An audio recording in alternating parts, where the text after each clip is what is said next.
ನೀಲೆ arc ಪರ್ಲಾಸೆಂಟು ನೋಡಿ. ಅದು ಮಾಡೋವಾಗ ನಾವು ಅದಕ್ಕೆ ಸೇಮ್ ಕಲರ್ಗೆ ಪರ್ಲಾಸೆಂಟ್ಗೆ ನಾವು ಮ್ಯಾಚ್ ಮಾಡ್ಕೊಬೇಕು ಪ್ರೀಮಿಯಮ್ ಎಮಲ್ಷನ್ನು ನೋಡಿ. ಸೇಮ್ ಎಕ್ಸಾಕ್ಟ್ ಮ್ಯಾಚ್ ಮಾಡ್ಕೊಂಡಿದ್ದಾದಮೇಲೆ ಪ್ರೀಮಿಯಮ್ ಎಮಲ್ಷನ್ನು ನಾವು ಗೋಡೆಗೆ ಸೇಮ್ ಕಲರ್ ಮ್ಯಾಚ್ ಮಾಡಿ ಒಂದು ಕೋಟ್ ಅಪ್ಲೈ ಮಾಡಿಬಿಡ್ಬೇಕು, 1 ಇಲ್ಲ 2 ಕೋಟು. ಸೊ ಅದಾದಮೇಲೆ ನೀಲೆ ಆರ್ಕು ಪ್ರೀಮಿಯಮ್ ಮೇಲೆ ನೋಡಿ ಈ ಥರ ಅಪ್ಲೈ ಮಾಡಿಕೊಂಡು ಮಾಡಬೇಕು. ಯಾಕಂತಂತಂದರೆ ನೀಲೆ ಆರ್ಕಲ್ಲಿ ಅಷ್ಟು ಪ್ರಾಪರಾಗಿ ಕವರಿಂಗ್ ಅನ್ನೋದು ಅಷ್ಟೊಂದು ಇದಾಗೋದಿಲ್ಲ. ಸೊ ಅದರಿಂದ ಪ್ರೀಮಿಯಮ್ ಮಾಡಿಕೊಂಡು ಸೊ ಅದರ ಮೇಲೆ ನಾವು ನೀಲೆ ಆರ್ಕ್ ಪರ್ಲಾಸೆಂಟ್ ಏನಾಯಿತು ನಾವು ಸೆಲೆಕ್ಟ್ ಮಾಡ್ಕೊಂಡಿರೋದು, ಸೊ ಅದು ಈ ಥರ ಮಾಡ್ಕೊಬೇಕಾಗುತ್ತೆ. 1 ಕೋಟ್ ಫುಲ್ಲು ಗೋಡೆ ಫುಲ್ 1 ಕೋಟ್ ಮಾಡ್ಕೊಬೇಕಾಗುತ್ತೆ. ಸೊ ಯಾಕೆ ಅಂತಂತಂದರೆ ನಾವು ಪರ್ಲಾಸೆಂಟು ಡೈರೆಕ್ಟ್ ಮಾಡಿದ್ರೆ ಅದ್ರ ಮೇಲೆ ಪ್ರೀಮಿಯಮ್ ಮೇಲೆ ಇಟ್ಕೊಳ್ಳೋದಿಲ್ಲ.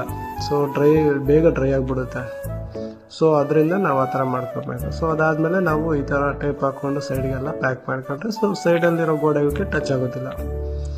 ಸೊ ಯಾವುದೇ ಕಾರಣಕ್ಕೂ ಅದು ಇದಾಗೋದಿಲ್ಲ. ಸೊ ಅದಾದಮೇಲೆ ನಾವು ನೋಡಿ ಈ ಥರ ಅಪ್ಲೈ ಮಾಡಿಕೊಂಡು ಪರ್ಲಾಸೆಂಟು ಸೆಕೆಂಡ್ ಕೋಟಲ್ಲಿ ನಾವು ಈ ಥರ ಅಪ್ಲೈ ಮಾಡಿಬಿಟ್ಟು ಸೆಕೆಂಡ್ ಕೋಟಲ್ಲಿ ಪ್ಯಾಟ್ರನ್ ಮಾಡಬೇಕು. ನೋಡಿ ಸ್ಪಾಂಜ್ಗೆ ಈ ಥರ ಮೆಟೀರಿಯಲ್ ಅಪ್ಲೈ ಮಾಡಬೇಕು ಫಸ್ಟು. ಯಾಕಂತಂದರೆ ಡೈರೆಕ್ಟ್ ಸ್ಪಾಂಜ್ ಗೋಡೆ ಮೇಲೆ ಹಾಕೋರೋದ್ರಿಂದ ಸೊ ಅವಾಗ ಏನಾಗುತ್ತೆ ಅಂತಂದರೆ ಸ್ಪಾಂಜಲ್ಲಿ ಮೆಟೀರಿಯಲ್ ಇರೋಲ್ಲ ಸ್ಟಾರ್ಟಿಂಗಲ್ಲಿ. ಸೊ ಅಲ್ಲಿ ಜಾಸ್ತಿ ಮೆಟೀರಿಯಲ್ ಎದ್ದೋಗ್ಬಿಡುತ್ತೆ. ಸೊ ಅದರಿಂದ ಇವಾಗ ಫುಲ್ ಗೋಡೆ ಮಾಡಿದಾಗ ಮೆಟೀರಿಯಲ್ ಇರುತ್ತೆ ಸ್ಪಾಂಜ್ ಆಡ್ಸೋವಾಗ. ಸೊ ಸ್ಟಾರ್ಟಿಂಗಲ್ಲಿ ಸ್ವಲ್ಪ ನಾವು ಆ ಥರ ಸ್ಪಾಂಜ್ಗೆ ಹಾಕೊಳ್ಳೋದ್ರಿಂದ ಸೊ ಮೇಲೆ ಮಾಡಿರೋದಕ್ಕೂ ಕೆಳಗಡೆ ಮಾಡಿರೋದಕ್ಕೂ ಡಿಫ್ರೆನ್ಸ್ ಏನು ಬರೋಲ್ಲ. ಸೊ ನೋಡ್ಬೋದು ನೀವು ಈ ಥರ ಪರ್ಲಾಸೆಂಟು ಕ್ಲೌಡ್ ಎಫೆಕ್ಟ್ ಯಾವ ಥರ ಬಂದಿದೆ ಅಂತ ಹೇಳ್ಬಿಟ್ಟು ನೋಡಿ.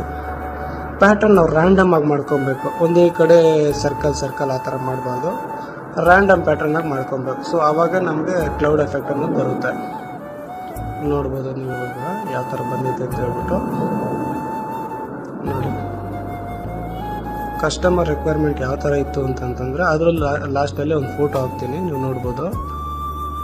ನಮಗೆ ಎಕ್ಸಾಕ್ಟ್ ಈ ಥರ ಬೇಕು ಅಂತ ಹೇಳ್ಬಿಟ್ಟು ಕೇಳಿದ್ರು. ಸೊ ಅದಕ್ಕೆ ಆ ಥರ ಬಂದಿದೆ. ಸೊ ಎಲ್ಲ ಮುಗಿದ ಮೇಲೆ ಟೇಪು ನೀವು ತೆಗೆದಾಕ್ಬೋದು. ಸೊ ಸೈಡ್ ಗೋಡೆಗಳು ಕೆಲವೊಂದು ಸ್ಟ್ರೆಂತ್ ಕಡಿಮೆ ಇರ್ತವೆ, ನಿಧಾನಕ್ಕೆ ತೆಗೆದ್ರೆ ಕಿತ್ಕೊಂಬರಲ್ಲ. ನೋಡಿ ಕಸ್ಟಮರ್ ರಿಕ್ವೈರ್ಮೆಂಟು ಈ ಥರ ಇತ್ತು, ಈ ಥರ ಡಿಸೈನ್ ಬೇಕು ಅಂತ ಹೇಳ್ಬಿಟ್ಟು.